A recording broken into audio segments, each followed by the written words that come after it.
Welcome to the next edition of Forward Thinking with me, Guy Winslow, founder and CEO of Locale, and I am delighted to welcome Jace Tyrrell. So your title, CEO of Opportunity London. Is that correct? It is. That is the title. Okay. London's broker to the world. So and the idea is that you are basically selling and promoting London to the world. Do you have like a budget? Is there a plan? What's the strategy here? There is a plan, and it's a brand new partnership for the capital. But exactly that. We're basically London's concierge, probably better than a broker, and we do have a budget to do that with our industry partners and with the London government, and incredible opportunities literally across the capital. And we'll dive into some of that in a moment. We will indeed. Selling London to the world, so it's a dream job. Actually, that does sound fun. Yeah, completely. And is it fun? Totally, quite exhausting, I have to say, but we have to keep reminding ourselves we are the greatest capital in the world, and people tell us when I go around the world, so it's great to sort of validate that. And is it? Better than Sydney, better than Paris, better than Berlin, these places? Well, I think we'll dive into the global life of Jace Tyrrell, but certainly in comparison to global cities, London is up there. It's up there. Yeah, okay, totally. Brilliant. Well, so what we have a little bit of an agenda which we ran through before. So I'm always curious in terms of just people who have fantastic jobs like yourselves. If how on earth did you get there? What was that journey over 25, 30 years and 25 years in urban regeneration? How have you got from baby Jace up to proper grown-up Jace now? So do you mind just talking us through that? Sure. I mean, at 5'4", I feel like I am still baby Jace. Okay, my height, I wasn't going to mention the height thing, but yeah, okay. It's quite interesting because people have been in sort of urban regen, place making. It's a very broad term. Global cities. They come from different careers and different disciplines, but. Back to baby Jace. I was born in the UK, but actually my father's Foreign Office, so I was in Singapore, Canberra, went through schooling, university in Australia, came back to the UK, went back to Australia, came back to London, so very Boomerang Brit, if you like, doing both sides, literally. But you feel British? 1,000%. Okay. Although I have three passports like Bond. Because the alternative is unthinkable. Well, we can dive into that as well, but definitely my spiritual home is London and the UK, and that citizenship. But so I actually, university, I started reading law and constitutional law, which is quite niche in Australia, given it's set up, but found that incredibly tedious. Actually, I thought, I'm really going to do this for 40 years of my life. So did you qualify? Did you go to the bar or not? Almost. So 3 years in, and then switched to a communications degree in business, basically, because then I was going to be a journalist and save the world. Yes. And go and report in all parts of exotic places and be a war correspondent. And then I thought, I'm not sure that's a livelihood either. So then I sort of moved into sort of public affairs and communications. And first job was actually for Warner Brothers, so working in the theme parks in Australia and promoting all that good stuff around APAC. And then we had the Olympics in Australia, which seems a lifetime ago. But there was Kylie Minogue on a surfboard doing her bit for Australia. Right. And that was really... Was that your idea? Wasn't quite my idea, but I was certainly there cheering Kylie on when she did that. Okay. But for Australia, I think that was a coming of age for the nation. It was sort of, seen as a sort of tourist spot, but not many people had visited. And I think for a modern Australia, if you like, that was a defining moment. And Olympics and big world events do that for cities and countries. And I think for Australia, that certainly worked for us and really put us on the map as a country as well. Fascinating back then because we were in an analog world effectively in 2000. So digital, social media hadn't heard of. We were still faxing information to each other. I was actually working with Good Morning America and got to take them up to the North Queensland, up to Cairns actually, Port Douglas, and do really interesting non-sporting television, which was great. So quite interesting job. And then to London. So like every. So what did that teach you then? So did you? Because that was obviously that's a project, isn't it? Yes. So after that, you bounced to London. But did you know what you wanted to do then? Was that more of the? Did you want to stay in the PR side of it, or? There was something on PR and place that was quite interesting, and it's hard when you're 20s, isn't it, to kind of know what you want to do. We're sort of forced into this university and kind of, what do you want to be when we grow up? And you kind of have to make big choices. Yes. And I have to recommend a book. It's called The 100-Year Life. Okay. And I was at London Business School a couple of years ago doing a program there, and sort of talks around the fact that rather than 3 bits of our life now, there's actually probably 6 or 7 bits. And the first person that's going to be 150, live to 150, has already been born. And what does that mean for our careers and what we do? So that's another very interesting dinner conversation. We're going to go there at some point. But look, I always wanted to come back to the UK. I had family here, Europe, London. It just felt somewhere I wanted to explore. And like every Australian, then it was going to be 2 years work in a pub and travel around Europe and then go back down under. But 2 years turned into 20, and that's sort of the evolution of my time here. But I did work in a pub in Soho in my 20s, and Soho was very different. Not the walkabout. It wasn't quite the walkabout. I did used to go to the walkabout on Charing Cross Road for a Foster's. Yeah. But it was actually a Sam Smith pub. It was great, actually. And it was really good because there was a family that lived there. Their children went to the local school. And I felt there was a real community in the middle of this mega city. And, growing up in sort of Australia, in Canberra and Queensland, these are country towns compared to London. So it was just overwhelming of the senses. And you think about what's happened in London in 20 years in terms of the new places, and whether it's King's Cross or Battersea or the centre of London, it's quite extraordinary as a city. I think we move at pace in this city, and that's very obvious when you talk to other people around the world that work in city sort of placemaking. Oh, okay. So I found this organisation that were involved in business improvement districts, and it was a very new concept for the UK. It was sort of Tony Blair government was looking at this. It was basically the principle that there was collective investment into a place by various property owners, various businesses. It was very novel for the UK and London at the time. The model had been around in the US for about 30 years. Okay. South Africa was looking at it and other parts of the world, but hadn't quite made it to the UK. Sort of collective investment, but for commercial returns effectively. And the great estates that operate in London, whether it's the Crown Estate or Grosvenor, were kind of doing this. But when you had somewhere like Oxford Street with 200 different owners, or Bond Street, it was difficult to pull them together. Yeah. So it was a great model. They liked my background because I'd sort of done political stuff as well and PR. So the first job was to convince 300 businesses to vote for our organisation. So I thought maybe there's a political career coming when I got into that. But it was fascinating just what were the issues of the day and how we had to work with the local authorities. So I sort of stuck with that theme for the last 20 years. And I ran the Westminster Property Association for a couple of years, which was commercial real estate in the centre. Got more into the real estate side, went back to New West End Company, and we set up the first property owner bid in the country. So I did one of the first occupier business improvement districts, then did the first property owner business improvement districts, and probably raised about £100 million over the time that I've been with New West End Company. Wow. So, it was sort of really cut your teeth on how to get businesses of global real estate and different types of retail and leisure businesses working together. And then I thought, actually, post-COVID, pretty knackered, if I'm honest. I think we all were during the COVID time. So you were still working in London over COVID, or were you? Very much so. Okay. Flying the West End flag, trying to get customers back to the West End pretty dutifully, and pretty hard sell. That must be. I was going to say that must be quite a hard challenge. I mean, certainly for us as a business, we sort of. I mean, everyone was sort of working from home and everything else, but you test that. Everything was under strain. And everything was under stress. The people were under stress. Management were under stress to try and sort of reach out to the people. Yes. We had I told you we were sort of looking to move into a new office, and we were sort of still the landlord wasn't as generous as some of the landlords in London were about delaying that lease and that sort of stuff. And we weren't allowed to, so we were still paying out. And clients and especially our commercial clients were withdrawing on the services. Yes. So we were being cut. So it was a really tricky time, and running a business as it's an organic business, so we have no backing. Was really hard. And that I think that's probably added another 5 years to or taken 5 years off. 100%. It was really stressful. And we talked to a lot of people around the world like that, and I think those that worked during COVID had a very different experience of those perhaps didn't. Yes. And also, if you're running a business like I was as well, just taking care of your people. Yeah. And there were some very difficult decisions on your balance sheet. How do you look after the people? You had a well-being, and I honestly think it reset the way I sort of judge what's important in life, which was hence the move to Australia back. Actually, I was sort of, what do you want to do in life? What's the purpose? I set up my own business. Decompress a bit, breathe, sit on Bondi Beach and just look out and then just enjoy the universe for a little bit when I got there. But it was the best year I have to actually do a bit of decompression and sort of work in a different part of the world again. And I was really enlightened by what's happening in places like Singapore and Malaysia and Indonesia and even in Australia.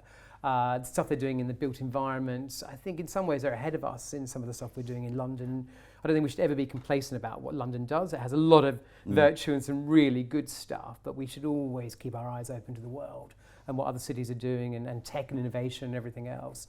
So I did go back down under for a year, and actually my parents are there, my other half, he came out as well, and I felt like we were tourists back in the country I grew up in. And what was your role there then?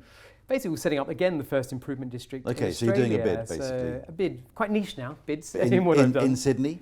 in Sydney. Okay. And if your viewers know, it's the waterfront effectively. So it's Circular Quay right round to Pyrmont, it's Barangaroo, Darling Harbour. Right. About 25 big property owners there coming Okay. together. Lendlease were on the board and Okay. others. And it was quite unique for Australia culturally to work collectively. They're not used to sort of working in a club pot effectively to enhance an area. A lot of government in Australia I found as well, lots of layers of government. Okay. Placemaking is almost run by the state or the public sector, which is quite different to the dynamics here and Europe and America. So that was quite fascinating. But got the call from London saying we need to have a vehicle that can sell London to the world. We need to come together. Come back. And it was a very easy response. It was, Okay. when do you want me, basically? Okay, And that was okay. sort of worked my sort of exit back out from Sydney, but still involved. So I'm an advisor on the board down there, which is great. Okay. Still doing some work in Singapore as well. And then Opportunity London is very much the day job Okay. now, which is terrific. Singapore. I'm always fascinated by Singapore. Been there a couple of times. Kids have been there a few times. Yeah. Everyone raves about it in terms of, green, in terms of, maybe the only criticism is they kind of just completely got rid of the old buildings and the old Chinese town and that area. So that's all gone. So it is very new and very shiny. Yes. Quite authoritarian. Probably we want to talk about that in terms of how they've done that, which probably makes it easier to get to that stage. But as a place to live and a place to work and its position, within the planet and everything else, Yes. I mean, outstanding. Yes, I mean, there's a lot of good stuff Yeah. in Singapore. Yeah. And I think the stuff they've done on sustainability is sort of leading the world on Yes. this. You're right, there are trade-offs in democratic society, in the authenticity of the place. The project I was involved with is Kampong Glam, it's where the biggest mosque is there. Right. It's all the laneways, which a lot of the tourists go to actually, all the bars. Yeah. A lot of graffiti in there. So I felt like Okay. some of the laneways in Miami or Melbourne. Yeah. And it's probably the bit of grit in Singapore. There's not much, No, no. and it felt really authentic because you had people that are fourth generation, they'd had family businesses there. Yeah. You had the mosque, you had the drinking bars, you had the big hotels, you had a new metro station coming in. So we were trying to bring all the community together, those that live and work there, with all the new stuff coming in to try and create sort of community improvement Right. district. Fascinating, Okay. Again, Singapore has a mix of religions and cultures as well. Yeah. So Yeah. that I think they do that well in terms of integration. But I think, as a place that I speak to a lot of expats that live there, and it's mixed, I think, would be the response. But geopolitically, it's sort of the Switzerland of what's happening in APAC between sort of China and US and that sort of dynamic going on. Yeah. So Yeah. fascinating the role they will play. A very good Grand Prix though. F1 if you're a fan. Okay. There's a night race there. Ish. Yeah. Okay. But it was great to be on top of the Marina Bay Sands and watch Watching that it race. go round. Yeah, totally. Okay. And the whole city really gets behind their big events as well. But I mean, the great thing, I guess, from London, if we just sort of move forward to your current role now, then as Opportunity London, is that you have got these experiences of working with different stakeholders and the government, as you were saying, in Sydney. Yeah. Working on the Singapore sort of bid, call it one for a better word. Yes. And then bringing all that sort of melting pot of your experience into the London, also having had the West End experience as well. Yes.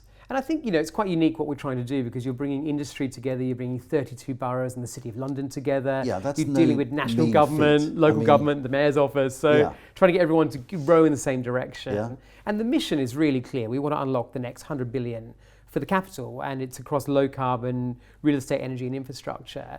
And I think for any investor now globally, they want to know there is a de-risk, that actually they've got the politicians behind them, they've got backers in the local community, they're thinking beyond just balance sheet return, they're thinking about the wider impact to their sort of community and the people. So I think we have a lot of really good projects in the pipeline like that, but I'm not sure the global investors know the story of London and know what that's available to them, and how So probably if we're you- shifting a bit as a city is that as the well. pitch then to the global investors to say actually London is it's a global top 3, top 5 city.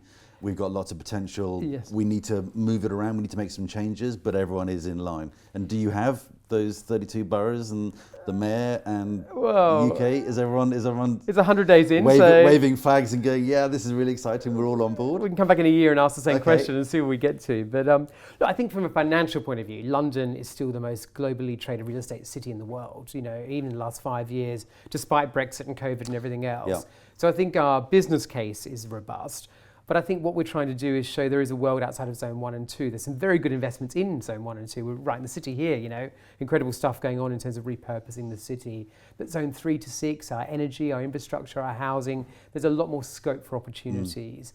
And different types of investors looking for different types of investment as well. So I think that's important that we to take that to the market globally. Yeah. And also there's a platform, there's a sort of concierge, I don't like necessarily the word broker, but a concierge service into London as well, that, we will know someone, or we'll certainly know someone that knows the right person to connect you with. And that's the job, effectively. The great global connector. And that's what we're doing. So does that mean that you're more globally, flying around the world seeing people, or are you sort of trying to invite people into London to come and see it firsthand? Both, actually. Okay. So we absolutely go out to market, and we're off to Saudi next month. We're doing stuff in America and Europe and the Far East. But equally, we want to get them here to see it. We want to showcase what good has looked like, and again, King's Cross, Battersea, stuff they're doing in Barking and Dagenham. There's amazing projects around the capital. So I think seeing is believing, and seeing is touching something very tangible. And I think, when we're getting different type of investors looking at global cities, London is still very appealing, but to get them over to make that commitment, to get their investment committees to sign off, we've got to work with them a bit more proactively than perhaps we have been in the past. So you're basically the sort of the concierge, the welcoming committee and everything else, and then once they go down, if they want to get involved in housing or green or decarbon or energy or whatever it is, you basically pass them back to the powers that be. Correct. What a lovely job. It's a lovely job, yeah. It is a great network. But I think the other side of the coin is, yes, we're doing the global investment side, but equally we're working with all the boroughs and the development corporations and the GLA, which is the mayor's office, and all their land. Actually, are they being as commercial and strategic as they could be? Could they actually aggregate some of these projects to make something bigger than what it is? Could they work with different partners? So there's a bit of capacity and capability building that we're doing, and we work with Arup and JLL to really help our borough partners think around that. Because the boroughs, local London government, they've been stripped of a lot of resource. They work on really tight, sort of constrained budgets, and obviously trying to support their people with housing and social care and education. So if we can come in and help them raise capital from partners that share the values, and often sovereign wealth or pension funds are really long-term investors, that's winning for London and winning for Londoners, and that's an important part of our work. And that makes sense. So what are the, because it all sounds very rosy. Yeah. I'm sure it isn't. Yeah, there's challenges as well. Yeah. Through gritted teeth. Yeah. So what are those challenges then, without going into specifics? But what are the main hurdles here? I mean, you've been 100 days into this thing now. Yeah. It's not very long. It's sort of three and a bit months, isn't it? But you must be now beginning to unearth. Well, you probably knew them from your West End days anyway. Yeah. What are the main challenges then? Look, I think any sort of public-private partnerships, it's similar themes around the world. And I don't know if you've heard of Greg Clark. He's sort of Professor Greg Clark that sort of talks on global cities. And he's a great sort of orator on this space, and sort of literally flies around the world talking about what's happening in cities. And, I read him a lot and listen to what he says. But, I sum up some of the challenges on the 3 Ps, if you like. So one is planning is still very tricky in this city. 32 villages or boroughs, if you like, mayor, government, local authority, trying to navigate that and helping to sort of, give some political certainty. We've got some work to do there. And we recognise the problem. So part of our work is to help make it a more frictionless process. I think procurement, this is very technical and granular for a second, but actually procurement processes, local government is quite tough post-Brexit coming out of Europe. We could make that easy for our investors, and this is what our investors tell us some of the issues, into London. And then sort of political leadership, without diving into blaming or what's going to happen in the future. But I think, it is a complicated city sometimes. And, hopefully in 2025, there'll be some certainty, whoever forms the government, what happens with the mayoral election, and just having a more consistent regulatory environment. And I think you were with Melanie Leach recently talking to the BPF. The same stuff she will be looking at nationally and what other cities are saying around the UK. We experience that in London as well. So hopefully 25, we can turn a corner, have some more certainty for those investors and get building at pace, which is what we need to do, particularly in our fossil-free world that we need to move into. And there's a lot of investors that want to build and scale in that space. I mean, 2030 for London, that's a hell of a challenge, isn't it? Yes, it's interesting you raise that, because we had a conversation the other week around this, saying we're probably not going to hit that 2030 target, and we need to be honest about that. But what are we going to meet by 2030? What does 2035 and 2040 look like?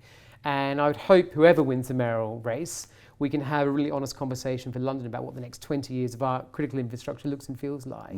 And are we gearing up? What are our targets? Because the world has really looked at London. It led the way. It came out very strongly about being a net zero city.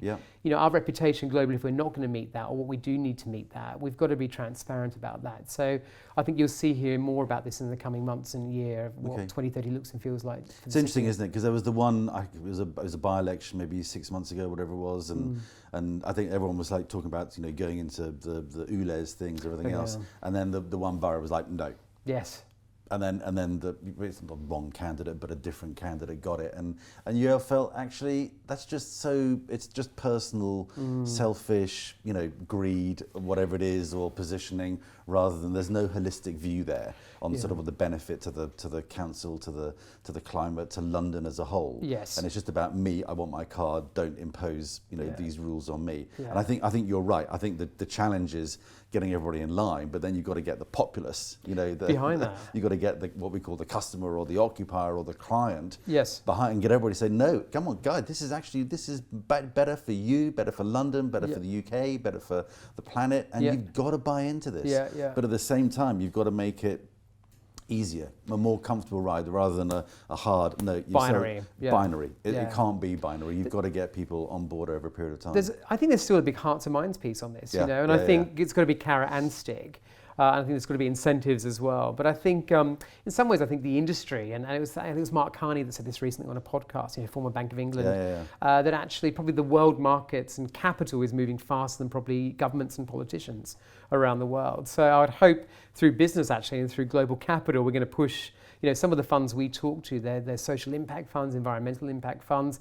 They want to do more than what perhaps local government or governments are trying to do, actually. So, hopefully that will be the push that we need as well. Yeah. But, this is planet, future generations. We talk very in the abstract about this stuff, but I think we've really got to move at pace in this next cycle. And we're going into a new property cycle, right? So I hope we'll have a better outcomes in the next decade than where we've got to in the last 10 as well. Because I think the alternative is almost unthinkable. And I think, I've got 4, as I was saying before we sat down today, I've got 4 kids. Yeah. And the future for them is looking okay. The future for their children is looking pretty grim. It's existential in it really is. 150 years. What are we building for and who? And where do we want to live and what sort of values do we associate with humanity, right? So I think we could do a whole session on that if you wanted to do at one point. We could do. And our legacy is, screw it, we'll just leave it to the next generation. That's kind of not good enough, really. Saying that, I genuinely, we'll talk about MIPIM maybe, but I hadn't been to MIPIM since 2019, and it felt very different this year. Good. But actually the conversations around sustainable impact and social, it felt very genuine. Yeah. It felt it wasn't just PR sort of greenwashing, that actually the projects that we took to MIPIM, they wanted to know what those returns were on triple bottom line. And it felt like they were genuine sort of conversations that shareholders wanted from their investors. So I'm more optimistic than pessimistic. Well, I hope this is moving in the right direction. The conversation with Melanie last week, I was telling you about this, but I'm a judge for Property Week. And one of the sectors was sustainability, which I looked at, and there were about 35 different sort of submissions. And it was really interesting. And it wasn't just like, this is a building and we've taken the carbon out and we've refurbed it and now it's like sort of, net zero or whatever it is. Yeah. It was the breadth of projects up and down the country. So not just London, where you think all the money is coming, and we'll come on to that in a second. But the breadth of project, from being really small, sort of, a couple of, there's one village or whatever it was, there's a town, there was a couple of streets, big buildings, projects, like I can't mention anything because it's all. It hasn't come out yet, the awards are coming afterwards. Very good. But there was one project which you think that has to be quite green, and they've absolutely made it green. And I thought actually that's, I was quite pleased. I was quite sort of, surprised, but also quite, I had a good, warm feeling that actually people are taking this on board and they are doing it. Totally. And there is a payback for them. So they are doing it for their own sort of, selfish reasons, whatever it is. Yes. But also, it is good, and law and government is beginning to sort of, to make it happen, which is great. I think the challenge slightly is, you've got the UN sustainability goals, and then you've got every country setting targets, every city, every local government, every industry group. So somehow confusing it can be very difficult, for the investor, the developer, the occupier, the consumer, the resident, the people that live in the populace. So somehow we just got to make it simpler, I think. We all know where we need to get to, but there's a lot of sort of complexity, I think, in this as well, and what does good look and feel like, So if you can wave your magic wand around that, then that could be a good outcome. So you referred, because I can't obviously leave this conversation without mentioning some sort of technology. You referred when you were doing the Olympics in Sydney in 2000 that technology really was, early, not existent. No Apple phones. Can you imagine? One of this thing out. So how do you use? Do you see technology as being a big part of Opportunity London and the work you're doing now? Because from our point of view, we still really struggle with this. I've been doing this for 20 years, since 2005, and we're not in energy and everything, we're just in the real estate sort of sector. And it's still, it's slow. It's still slow. Why the struggle? I think there are lots of reasons. I think adoption has always been slow. There have always been your early adopters who sort of picked it up and run with it. They still, I think there's a trust thing. Yeah. I talked to Melanie about this, and I said I think there is no pain point, and it's feeling so if they don't have to adopt it, if they don't have to get on board with it, then they're not going to move. Aren't customers demanding it, the end users? And that's the difference. So that's where that tidal wave is definitely pushing it. Yeah. So you see more and more, certainly because we do a lot of resi, we do a lot of commercial, a bit of regen as well, and that's where the pressure is coming, not from the B2B side, but from the B2B to C side, where people are going, well, we expect, and there is now an expectation where we've got innovation, right? Absolutely. Is that why if it's not there, why isn't it there? It's interesting. But also, it's something that, again, with the conversation with Melanie, we talk about commercial stuff. Is they're not looking just at the rental price. They're looking at sustainability. They're looking at the whole green menu and the carbon side of it. And also then the placemaking. The engagement. Integrating the whole piece. And it's the whole piece. So whereas before it may have been rent was number one, now rent it's in that list, but it's not top because of the work values from home, created by the whole flexi market. The whole thing has changed post-COVID. I mean, for us, it was moving a little bit before. So 17, 18, 19, we had people working from home. We were quite avant-garde in that sense. But post-COVID, the whole accelerated it, didn't it? Absolutely. Yeah. It's interesting because when I was in the West End, we had a whole bunch of retailers and leisure operators with landlords, and it was a very traditional relationship. Pay the rent and they provide the infrastructure, the built environment, if you like. And more, I think the owners were really trying to understand their customer, which was the occupiers, because of course retail and leisure has moved pretty rapidly, depending which bit of the retail leisure market you're in terms of embracing tech and digital and AI and everything else. But I think the real estate industry hasn't been the quickest to move. I mean, they are a bit, let's say, dinosaurs in some of this space, and those with a competitive advantage are moving. Comment. I wouldn't say it's universal. I mean, I was quite struck in Australia actually. Some of the companies like Lendlease and others in Mirvac, which are some of the big developers down there, I felt what they were doing in AI was probably ahead of some of the stuff that we've been doing here. So again, we can learn from other cities in the world. But good news is you are here, you do have a product, you're working with the market. I think customers do want it, end users. I do think real estate developers, investors understand that value is really created by the place. And we say that very broadly, and the human side, there's value in that. Not just financial, but also overall sort of assets, sort of long-term sort of de-risking, if you like, of what you're investing into. So I'd hope a bit like COVID, we're going to move much quicker now in this space. And if you've got some good examples of what success looks and feels like, we should show the industry. I think from an investment point of view, what comes up a lot when we talk to global investors is, have we got the energy infrastructure? Have we thought about how AI is going to really disrupt what's happening in cities? Microsoft, we're talking to at the moment, who invest in data centers.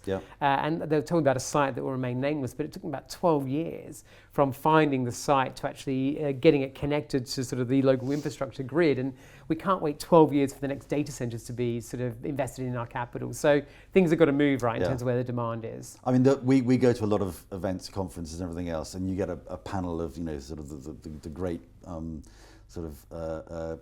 commercial and residential sort of developers and everything else. And the one thing they go on about is planning. And the fact that planning is absolutely, it binds people, and it just slows everything down. And I think, and having had, I don't know, I've lost count now, was it 16, 17, 18 housing ministers in the last sort of 14 years? And that it just can't help. You got no, consistency of thought and.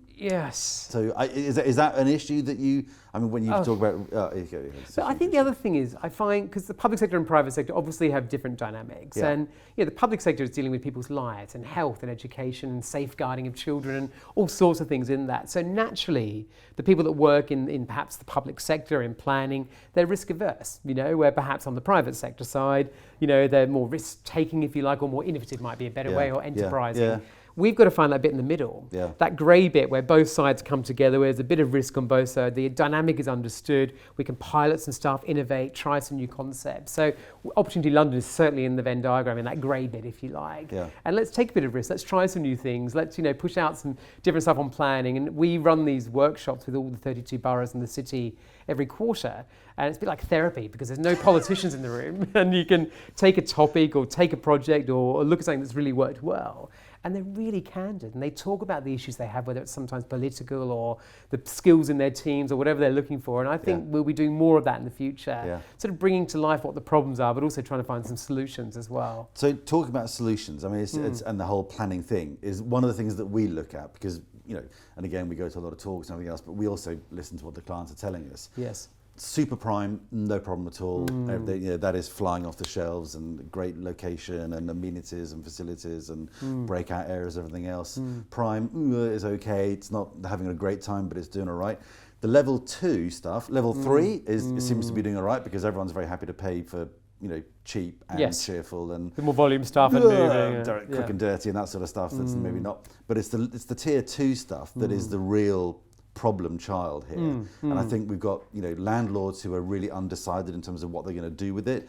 Do they refurb and wait for the thing to spin up in 18 months time, and then the market's picked up and people have come back? You know, have we reached that whole work from home balance now where, you know, it's settled, it's not going to get any better, because actually it's not too bad from what it was, but it's a lot better, but it's not going to improve. So what do you do with these big lumps of concrete that occupy, you know, huge swathes of our cities? Yes, yeah. And we work with a couple of companies that are very much into that sort of regen bit of actually repurposing the space and repurposing the space. And to me that makes perfect sense when you've got this real crush on you know, private landlords and cost of living and rental you know, prices in London, which seem to have gone up by sort of 30% in the last 18 months.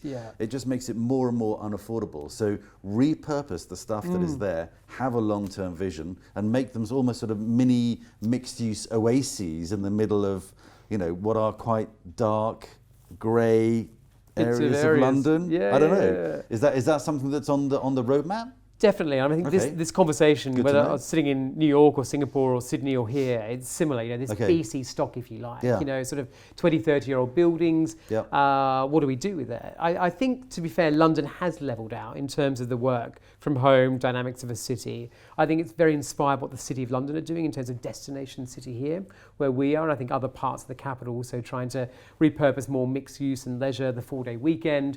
But I think things like, you know, student housing, more sort of universities, just repurposing that space. Very difficult when it's very vertical as well. So you need to do the horizontal placemaking as well as the vertical placemaking.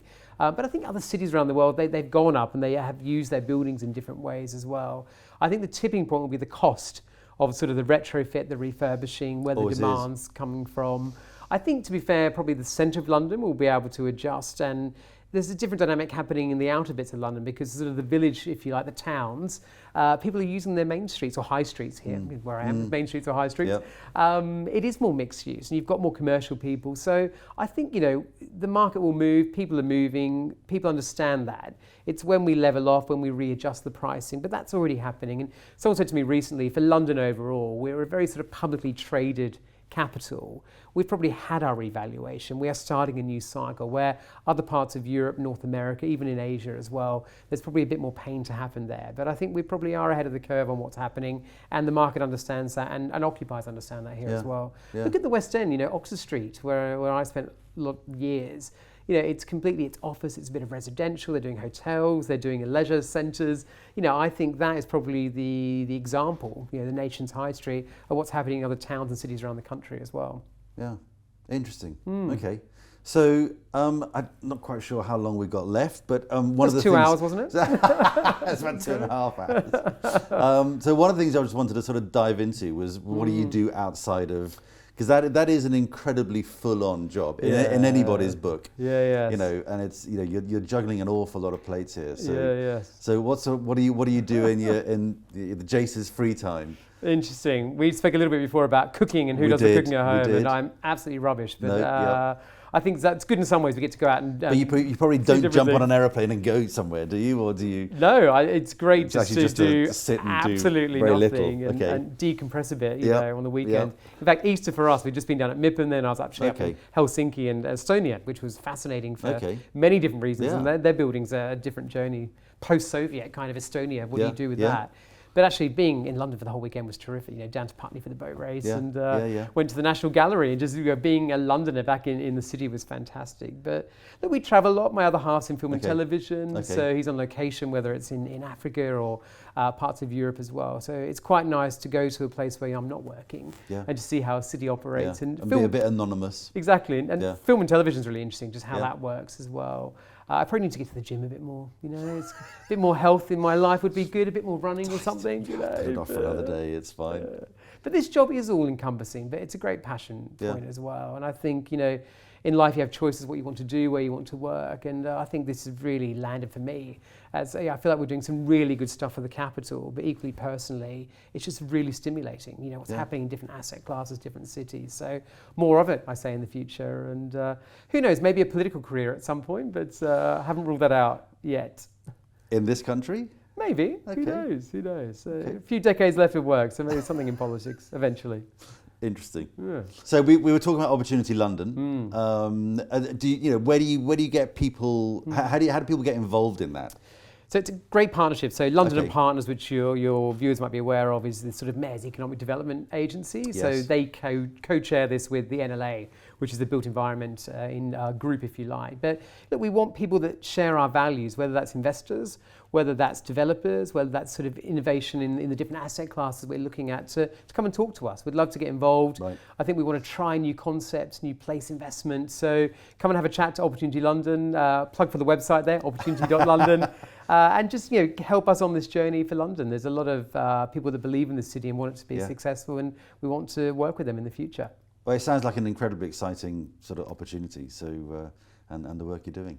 Bursting with opportunity. There's the catchline. Thank you. Opportunity. All right.